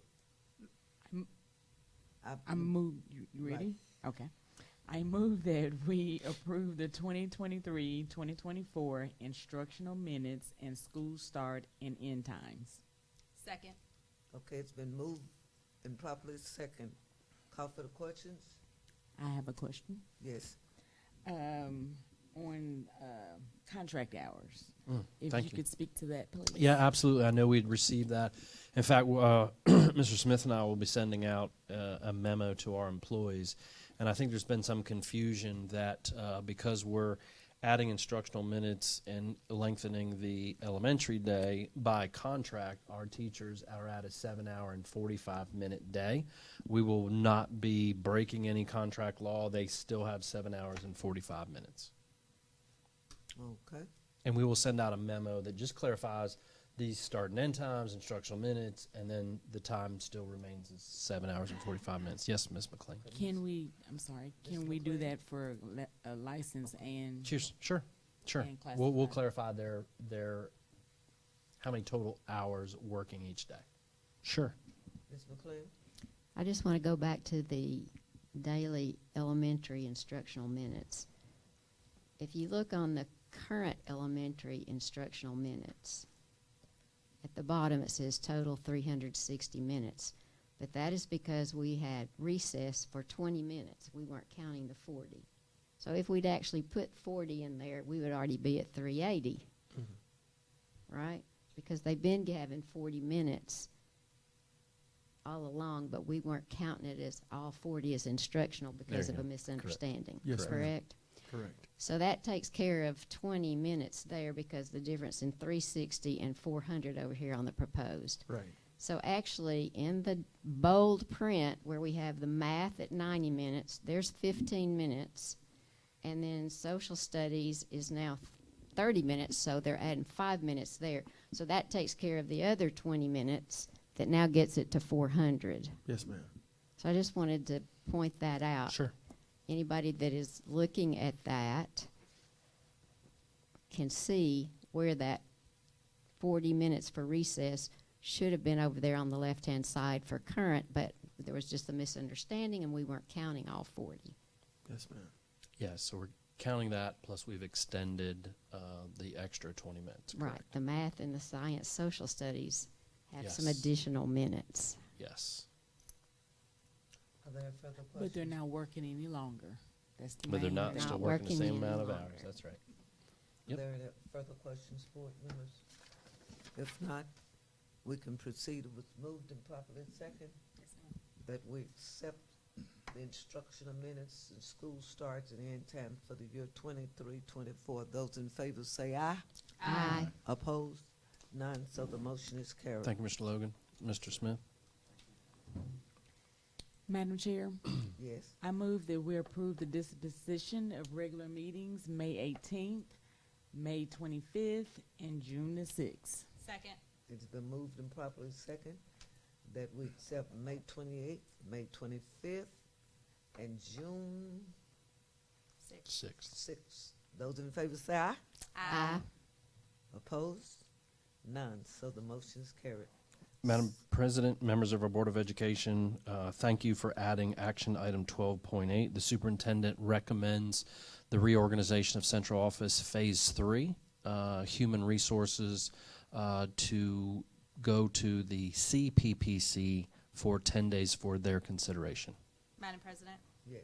I so move that we accept the superintendent's recommendation on central office reorganization phase 3. Second. It's been moved and properly second that 12.7 be accepted by recommendation that it be sent to the LPPC committees CPPC. for and PPC. CPPC. Those in favor say aye. Aye. Opposed? None, so the motion is carried. Consent agenda, Dr. Paluski. Sure.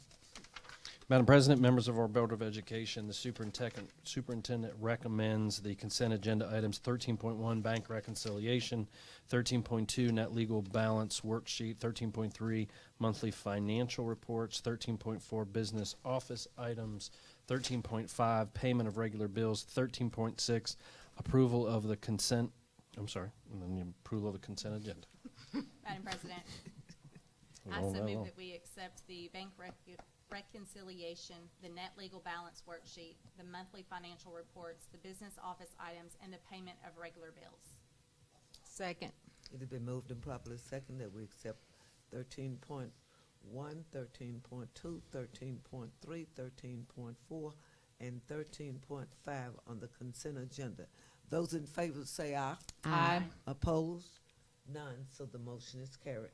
At this Ma- time, Dr. Pulaski. No, I just wanted to say, Madam President, members of our Board of Education, for our public, thank you for the consent agenda items. If you look in there, there is the reconfiguration of the high school cafeteria line. Many of us have been to the high school. They've had longer lines. We're going to completely redo that. So for our high school students this year in cafeteria, it should be a lot smoother. So I did want to point that out to the public.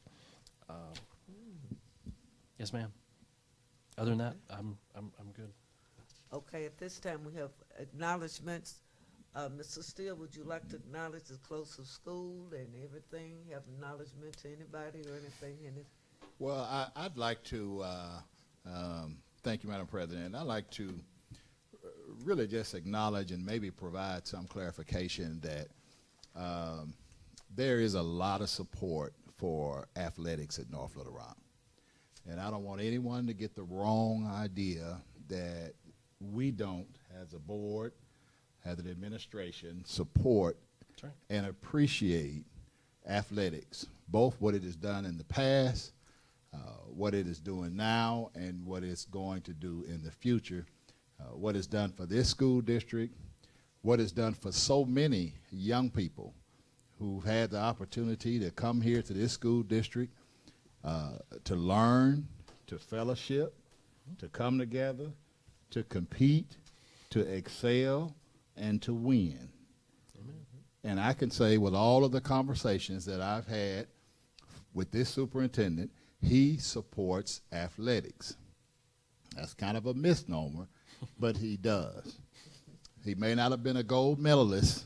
I missed that one. But he understands the importance that athletics have to this community and this school district. Right. What needs to be understood is this is not a choice between athletics or academics. Yes. You need both. Right. That's right. That's right. Hallelujah. We need to make sure that all of our young people are prepared to compete, prepared to win, on the field, on the court, in the water, and in life. That's right. Amen. And that's our responsibility, and we take that responsibility very seriously. It does not bother me at all that people have their own opinions. That is your right. You can agree, you can disagree with what we do here. I am a living example of what athletics and education can provide for someone who wants to succeed. Right. Thank you, Madam President. Thank you, Mr. Steele. McLean, you have an acknowledgement? I always can say ditto after he speaks, always, and I could just stop right there. But no, I want to put the spotlight on parents because we've heard from so many recently, and we do love hearing from our parents. We want to hear from y'all. It doesn't matter if we get a lot of emails or inundated with them. That's fine because we want to hear from y'all, and we're glad that you chose North Little Rock to educate your child. And we're dedicated to making the best educational experience for them as we can. And we hope that we demonstrated that to you, that we listened to you at our last meeting when we voted for no school uniforms and that hoodies would be okay to wear to school as long as the hood is off during the day in the building. So I've said this before, but we welcome communication. I think Ms. Person West mentioned communication earlier. It's important, and we want to keep that communication line open between parents and teachers, and hope that our teachers now clearly understand that they can speak to their board members. We do want to hear from you if you have something, some kind of concern. You know what? We love to hear from parents and teachers when you have something really positive to say also. Positive. You know, we like that also. But anyway, thank you, parents, for being there, for having a great deal of involvement in the things that are happening in this district. We thank you. Ms. Walton. I'm going to change up a little bit of what I was going to say. Because earlier when I said choose not to be offended, I'm choosing to be offended on a few things right now. I'm choosing to be offended that parents have falsely accused us of not following the law. I'm choosing to be offended by parents pushing their own agenda over what we, the board members, and the administration has suggested for all 8,000 students, not just the few and selected of the athletes. I'm choosing to be offended that parents are upset that we are following policy and law. I'm choosing to be upset that a sitting judge in North Little Rock is running the lynching of us board members.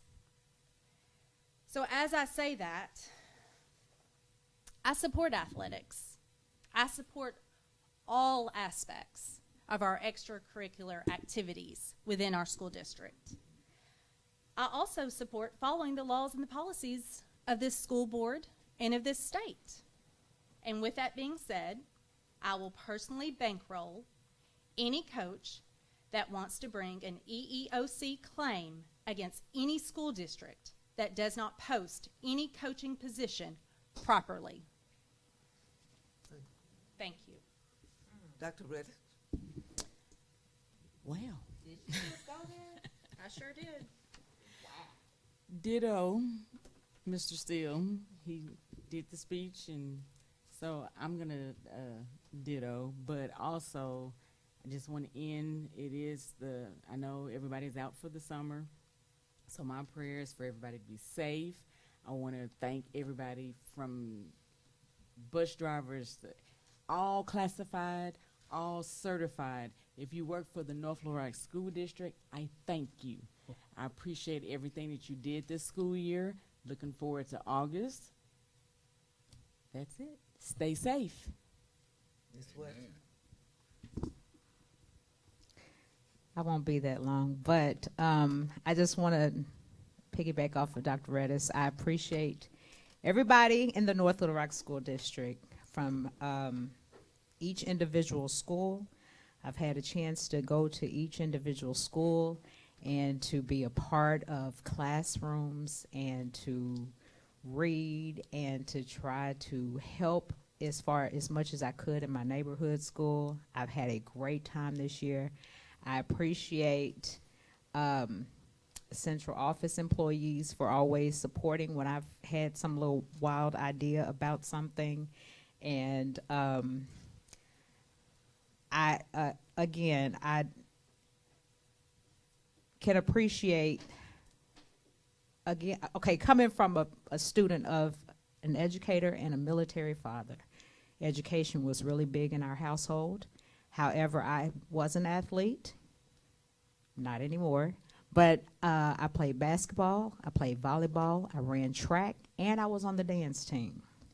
So I understand what it is to balance all of that because I had to. And we had a very strict policy and rule in our house.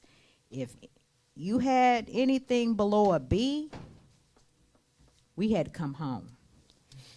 And I think that those days, I don't know how it goes now, but we used to have to drop our report cards at our coach's desk as soon as we walked in, as soon as we got them.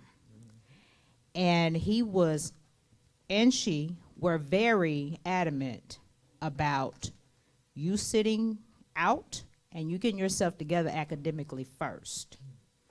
Again, I say because I see it. Oh, not to mention I played in not the band, but I played in the orchestra. I played the violin.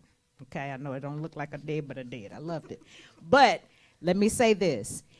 We have to make sure that we are graduating students that are achievers and, in addition to that, high achievers. Because life is rough out here. And we have to make sure that our students understand what rules policy and procedures are. It's no exception. Next year, there's no exception.